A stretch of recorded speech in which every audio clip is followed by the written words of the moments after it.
Hi friends, ನಾನೀಗ ಮಧ್ಯಾಹ್ನದಿಂದ blog start ಮಾಡ್ತಾಯಿದ್ದೀನಿ. ಸೊ ಬೆಳಗ್ಗೆ ದೋಸೆ, ಚಟ್ನಿ, ಅನ್ನ, ರಸ ಎಲ್ಲ ಆಯಿತು.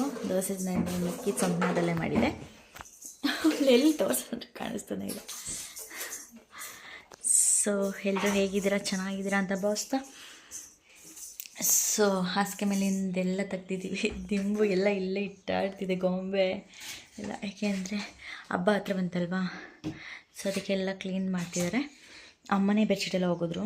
ನಾನು ಇವತ್ತು ಮನೆ ಕೆಲಸ ಅಷ್ಟೇ ಮಾಡಿರೋದು. ದೇವ್ರ ಮನೆ ಕ್ಲೀನ್ ಮಾಡಬೇಕೀಗ ಹೋಗಿ. ಅದಕ್ಕೆ ಸ್ನಾನ ಮಾಡಿಕೊಂಡು ಹೋಗಿ ದೇವ್ರ ಮನೆ ಕ್ಲೀನ್ ಮಾಡಿ, ಸ್ನಾನ ಮಾಡ್ಕೊಂಡಿದ್ದೀನಿ. ಈಗ ಹೋಗಿ ದೇವ್ರ ಮನೆ ಕ್ಲೀನ್ ಮಾಡಬೇಕು. ಅದಕ್ಕೆ ನಾನು ಇಬ್ಬರು ಒಟ್ಟಿಗೆ ಸ್ನಾನ ಮಾಡ್ಕೊಂಡ್ಬಿಟ್ವಿ. ಇಲ್ಲ ಅವಳು ಮೆಕ್ಯಾನಿಕ್ ಮಾಡ್ತಿರ್ತಾಳೆ, ಏನಾದರೂ ಸುಮ್ಮನೆ ಕೂತಿದ್ದಾಳೆ. ಸೊ ನೆನೆ ದಾನ್ವಿದು ಯಾರೆಲ್ಲ ಬ್ಲಾಗ್ ನೋಡಿದ್ದೀರಾ, ಸೊ ಥ್ಯಾಂಕ್ ಯು. ಹಾಗೆ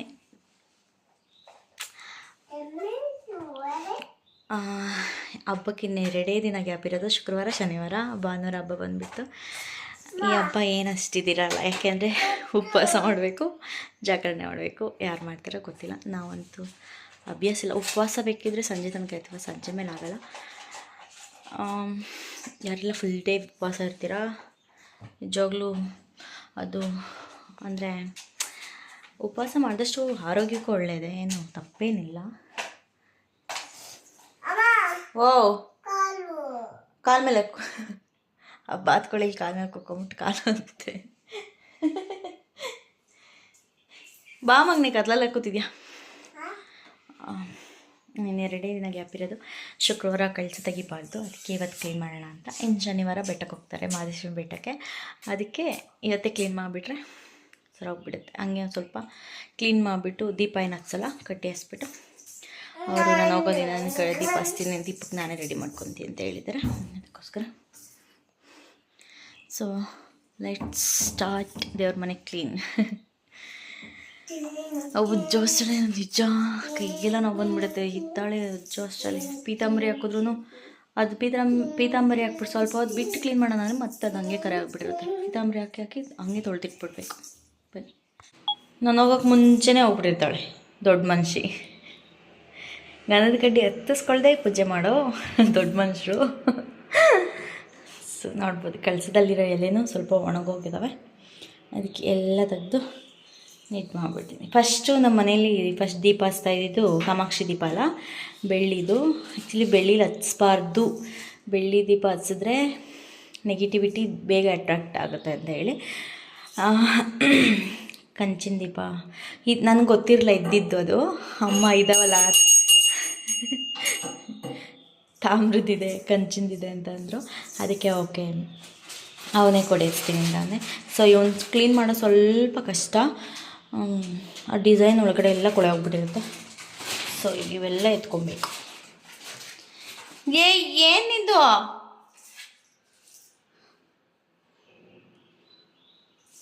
ಬಾ ಚಿನ್ನಮ್ಮ. ಓ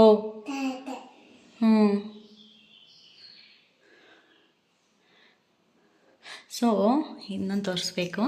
ಮೊನ್ನೆ ಇಲ್ಲಿಂದ ಈಚೆಗೆ ಬೆಳ್ಳ ಕಾಣಿಸ್ತಿದೆ, ಅಲ್ಲಿಂದ ಆಚೆಗೆ ಸ್ವಲ್ಪ ಇದಾಗಿ ನನ್ನ ಕೈಗೆ ಎಟ್ಕೋಷ್ಟು ಒರೆಸ್ಕೊಂಡೆ. ಸೊ ಗಂಧದ ಕಡ್ಡಿ ಹಚ್ಬಿಟ್ಟು ಬಾಕ್ಲು ಹಾಕ್ಬಿಡ್ತೀವಲ್ಲ, ಅದ್ರದ್ದು ಕರೆ ನೋಡಿ ಹೆಂಗಾಗ್ಬಿಟ್ಟಿದೆ. ಅಷ್ಟೇ ನನಗೆ ಎಟ್ಕೋದು. ನೋಡ್ಬೇಕು, ಅಮ್ಮಂಗೆ ಹೇಳ್ಬೇಕು ಚೇರ್ ಹಾಕ್ಕೊಂಡು ಸ್ವಲ್ಪ ಒರೆಸಿ ಅಷ್ಟಿನ ಅಂತ. ಈಗ ನಾನು ಮಿಕ್ಕಿದ್ದು ಕ್ಲೀನ್ ಮಾಡ್ಕೊಡ್ತೀನಿ ಅಷ್ಟೇ. ನೋಡಿ ಹಿಂಗಿದ್ದಾವೆ ದೀಪ ಎಲ್ಲ ನೀಲಿ ಆಗಿಬಿಟ್ಟಿದೆ. ನೋಡೋಣ ಹೀಗಿರೋದು ಹೇಗಾಗ್ತವೆ ಅಂತ. ಚೊಂಬು ಅಷ್ಟೇ ನೋಡಿ ಕರೆ ಆಗಿದೆ ಎಲ್ಲ. ಸೊ ಪೌಡರ್ಲೇ ಇದೆ. ಪೀತಾಂಬರಿ ನೋಡೋಣ ಹೆಂಗೆ. ಫಸ್ಟ್ ಹುಣ್ಸೆಹಣ್ಣು ಹಾಕ್ಬಿಡ್ತೀನಿ, ಹುಣ್ಸೆಹಣ್ಣು ಹಾಕಿದ್ಮೇಲೆ ಆಮೇಲೆ ಪೀತಾಂಬರಿ ತೊಳಿತೀನಿ. ಇದು ಬೆಳ್ಳಿದು, ಇದೊಂದು ಮಾತ್ರ ಇಟ್ಟಿದ್ದೀವಿ ಅಷ್ಟೇ. ನಾವು ಎಷ್ಟೇ ನೀಟಾಗಿ ತೊಳೆದ್ರೂ ತಾಮ್ರ ಅಂತೂ ಸ್ವಲ್ಪ ಹೊತ್ತು ಬಿಟ್ಟರೆ ಅದು ನೀರಿನ ಕರೆ ಇದ್ದರೆ ಹಾಗೆ ಆಗಿಬಿಡುತ್ತೆ. ಸೊ ಏನೂ ಮಾಡೋಕ್ಕಾಗಲ್ಲ. ಇದಂತೂ ತುಂಬ ಹಳೆ ದೀಪ ಅಂತೆ. ಇದರಲ್ಲಿ ಸೆಂಟ್ರಲ್ಲಿ ಕೂತ್ಕೊಂಡಿರೋ ಕರೆಗಳೆಲ್ಲ ಅಷ್ಟಿಷ್ಟು ಉಜ್ಜಿದ್ರೂ ಹೋಗಲ್ಲ. ನಂಗಂತೂ ನಿಜ ಕೈ ನೋವು ಬಂದುಬಿಡ್ತು. ಆದರೂ ತಕ್ಕ ಮಟ್ಟಿಗೆ ಅಂತ ತೊಳ್ತೀನಿ ಅನ್ನಿಸ್ತಿದೆ.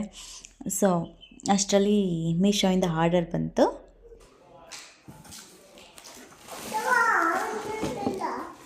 ಇರೇ ಒಂದು ನಿಮಿಷ ಅದು ಬಿಚ್ಚದಂತ.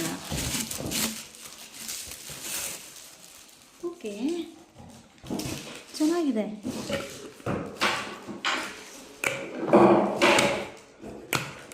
ಆಯಿಲ್ದು 2 ಡಬ್ಬ ತಾವೇಜಿನಿ. ಇದು ಸಾಲ್ಟ್ ಹಾಕೊಳ್ಳೋದಕ್ಕೆ, ಇದು 2. ಇದು ಎತ್ಕೊಡಿಲಿ, ನಮ್ಮ ಮಗಳದ್ದು ಬರುತ್ತೆ ಅನಿಸೆ. ನೋಡಿ, ಇದು ಆಯಿಲ್ ಹಾಕೋದಕ್ಕೆ 2 ಡಬ್ಬ ಬಂದಿದೆ. ಆ ಥರದ್ದು 2. ಮತ್ತು ಇದು ಡಬ್ಬ ತೊಳೆಯೋದು. ಈ ಥರ 2 ಬ್ರಷಸ್ಸು ಕೊಟ್ಟಿದ್ದಾರೆ. ಅದರ ಜೊತೆ ಒಂದು ಆಯಿಲ್ ಹಚ್ಚೋದು, ಇನ್ನೊಂದು ಬ್ಲೆಂಡ್ ಮಾಡೋ ಥರ. ಸೊ ಟೋಟಲ್ ಪ್ರಾಡಕ್ಟ್ ಬಗ್ಗೆ ಹೇಳಬೇಕು ಅಂದರೆ 166 ರೂಪಾಯಿಗೆ ವರ್ತ್ ಅನ್ನಿಸ್ತು. ಸೊ ಇದು ನಂಗೆ ಬ್ರಷ್ಷು ತುಂಬ ಇಷ್ಟ ಆಯಿತು. ಬಾಟ್ಲ್ ತೊಳೆಯೋದಕ್ಕೆಲ್ಲ ನಾವು ಕೈ ಹಾಕೋಕ್ಕಾಗಲ್ಲ ಅಲ್ವಾ, ಫುಲ್ಲು ಚಿಕ್ಕ ಇರುತ್ತೆ. ಸೊ ಬ್ರಷ್ ಹಾಕಿ ತೊಳಿಬೋದು. ಇನ್ನೊಂದು ಅಂದರೆ ಸ್ಟೀಲ್ದು ಒಲೆಗಳು ಮಾಡಿದ್ದೆ ನಾನು. ನಮ್ಮ ಮನೇಲಿ ಇದ್ದಿದ್ದು ಕಬ್ಬಿಣದಿತ್ತು. ಅದು ಸ್ವಲ್ಪ ತುಕ್ಕಿಡಿಯಂಗೆ ಆಗ್ತಿತ್ತು ಸ್ವಲ್ಪ. ಅದಕ್ಕೋಸ್ಕರ ಇದನ್ನು ಬುಕ್ ಮಾಡಿದೆ. ಇದು 224 ಅಥವಾ 22 ಇದೆ. ಸೊ ಇದು ಓಕೆ ಅನ್ನಿಸ್ತು, ಬಟ್ ಇನ್ನೊಂದು ಸ್ವಲ್ಪ ವೆಯ್ಟ್ ಇರಬೇಕಿತ್ತು. ಬಟ್ ಸ್ವಲ್ಪ ತೆಳ ಇದೆ.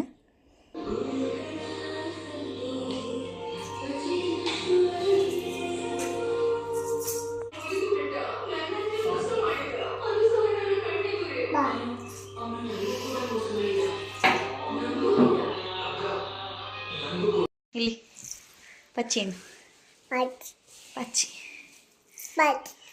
ಪಚ್ಚಿ ಹಂಗೆ ನೋಡ್ತಿದ್ಯೋ. ಸೊ ಅವಳು ಎದ್ದು ಕೆಳಗಡೆ ಹೋಗಿದ್ದಾಯಿತು ನಿದ್ದೆ ಮಾಡಿ. ಬಟ್ ನಾನು ವಾಕ್ ಮಾಡ್ಕೊಂಬಂದೆ. ಅಮ್ಮ ಎತ್ತಿಡ್ತಿದ್ರು. ಆಮೇಲೆ ಟೈಮ್ ಆಗೋಯಿತು ಅಂತ ಹೇಳಿ ಸೊ ಅವರು ಕೆಳಗಡೆ ಹೋದರು. ಸ್ವಲ್ಪ ಎತ್ತಿಟ್ಕೊ, ಇನ್ನು ಸ್ವಲ್ಪ ಎತ್ತಿಟ್ಟಿದ್ದೀನಿ ಅಂತ ಹೇಳಿ ತರಕಾರಿ ಎಲ್ಲ ಈಚೆ ಇಡೋದು, ಮತ್ತು ಸೊಪ್ಪು ಸೋಸಬೇಕಿತ್ತು ಅಂತ ಹೇಳಿ ಲೇಟ್ ಆಗಿಬಿಡುತ್ತೆ ಅಂತ ಹಂಗೆ ಬಿಟ್ಟೋಗಿದ್ರು. ನನ್ನ ಅಮ್ಮ ಆಮೇಲೆ ಸೋಸ್ತೀನಿ ಅಂತ ಹೇಳ್ಬಿಟ್ಟು ವಾಕ್ ಹೋಗ್ಬಿಟ್ಟು ಬಂದೆ. ಸೊ ಫ್ರೂಟ್ಸು ಸ್ವಲ್ಪ ತಂದಿದ್ರು. ಸೊ ದ್ರಾಕ್ಷಿ ನೋಡಿ ಎಷ್ಟು ಚೆನ್ನಾಗಿದೆ ಗುಂಚಲ್ಲಿ. ಸೊ ಹುಳಿ ಇರಲಿಲ್ಲ, ಚೆನ್ನಾಗಿತ್ತು ದ್ರಾಕ್ಷಿನೂ. ಬಟ್ ಈಗ ಒಂದು ಪಪ್ಪಾಯ ತೋರಿಸ್ತೀನಿ. ಇದೇನಾಗಿದೆ ಅಂತ ಗೊತ್ತಿಲ್ಲ, ಫುಲ್ಲು ವೈರಸ್ ಬಂದಂಗೆ ಆಗಿಬಿಟ್ಟಿದೆ ಸಿಪ್ಪೆ ಎಲ್ಲ. ಸೊ ಸಿಪ್ಪೆ ತೆಗೆದ್ಮೇಲೆ ಹೇಗಿರುತ್ತೆ ಅಂತ ನೋಡಬೇಕು. ನಾನಂತೂ ಇದನ್ನು ನೋಡಿದ್ರೆ ಅಯ್ಯೋ ಇದೇನು ಹಿಂಗಿದೆ, ಇನ್ನೇನು ತಿನ್ನೋದು ಅಂತ ಸ್ವಲ್ಪ ನೋಡಿ ತಿಂದುಬಿಟ್ಟು ಆಮೇಲೆ ನಾಯಿಗೆ ಹಾಕ್ಬಿಟ್ವಿ. ನೋಡಿ ಇನ್ನು ಸ್ವಲ್ಪ ಇದೆ ಅಷ್ಟೇ. ಟೊಮೆಟೊ ಎಲ್ಲ ಎತ್ತಿಡಬೇಕಿತ್ತು. ಸೊ ನಾನೇನು ಮಾಡಿದ್ದೀನಿ ಅಂದರೆ ಬ್ಲೂಟೂತ್ ತಗೊಂಡು ಮಾತಾಡ್ಬಿಟ್ಟಿದ್ದೀನಿ. ಅದು ವಾಯ್ಸ್ ಕ್ಲಿಯರಾಗಿ ಕೇಳಿಸಿಲ್ಲ. ಸೊ ನಾನು ನೋಡಿದ್ಮೇಲೆ ಅಯ್ಯೋ ವಾಯ್ಸ್ ಕ್ಲಿಯರಾಗಿ ಕೇಳಿಸ್ತಿಲ್ವಲ್ಲ ಅಂತೇಳಿ ನಾನು ಏನು ಮಾತಾಡಿದ್ದೀನಿ ಅಂತ ನನಗೆ ಗೊತ್ತಿಲ್ಲ. ಸೊ ಗೊತ್ತಿಲ್ಲ ಏನು ಮಾತಾಡಿರ್ತೀನಿ ಅಂತ. ಆಮೇಲೆ ನನಗೆ ಅಯ್ಯೋ ಇದೇನಿದು ಅನಿಸ್ತು. ಸೊ ಓಕೆ ಫ್ರೆಂಡ್ಸ್, ಇವತ್ತಿನ ಬ್ಲಾಗ್ ಇಷ್ಟೇ. ನಿಮ್ಮೆಲ್ರಿಗೂ ಐ ಹೋಪ್ ಲೈಕ್ ಆಗಿರುತ್ತೆ ಅಂದ್ಕೊತೀನಿ. ಸೊ ಲೈಕ್ ಮಾಡಿ, ಶೇರ್ ಮಾಡಿ, ಮತ್ತು ಸಬ್ಸ್ಕ್ರೈಬ್ ಮಾಡೋದನ್ನ ಮರಿಬೇಡಿ. Thank you.